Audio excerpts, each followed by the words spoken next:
Thiruvananthapuram SAT ആശുപത്രിയിൽ ഗുരുതര ചികിത്സാ പിഴവെന്ന് പരാതി. പ്രസവത്തിന് പിന്നാലെ യുവതി മരിച്ചത് ആശുപത്രിയിൽ നിന്നുണ്ടായ അണുബാധയെ തുടർന്നാണെന്നാണ് ബന്ധുക്കളുടെ ആരോപണം. BJPയും യൂത്ത് കോൺഗ്രസും SATയിൽ പ്രതിഷേധവുമായെത്തി. ആരോഗ്യമന്ത്രി അന്വേഷണത്തിന് ഉത്തരവിട്ടു. ഇക്കഴിഞ്ഞ മാസം 22-നായിരുന്നു SAT ആശുപത്രിയിൽ വെച്ച് ശിവപ്രിയയുടെ പ്രസവം. 25-ന് ആശുപത്രി വിട്ടു. എന്നാൽ പനി കൂടുതലായതോടെ 26-ന് വീണ്ടും ആശുപത്രിയിലാക്കി.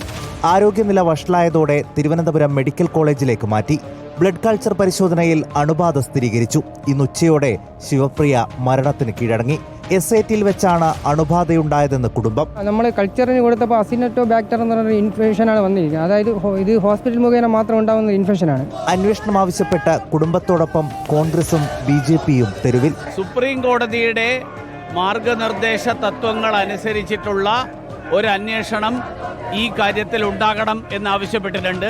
എന്നാൽ ആരോപണങ്ങൾ ആശുപത്രി സൂപ്രണ്ട് നിഷേധിച്ചു. നമ്മുടെ ലേബർ റൂം നമ്മുടെ ലക്ഷ്യ സ്റ്റാൻഡേർഡ്സ് പ്രകാരം ഒരു തരത്തിലും ഇൻഫെക്ഷൻ വരാത്ത രീതിയിൽ അണുവിമുക്തമായിട്ട് മാത്രമാണ് നമ്മൾ മുന്നോട്ട് പോകുന്നത്. DMEയുടെ നേതൃത്വത്തിൽ വീണ്ടും ചർച്ച നടത്തി. നാളെ ഇൻക്വസ്റ്റ് നടപടികൾക്ക് ശേഷം കുടുംബം മൃതദേഹം ഏറ്റുവാങ്ങും. News desk reporter.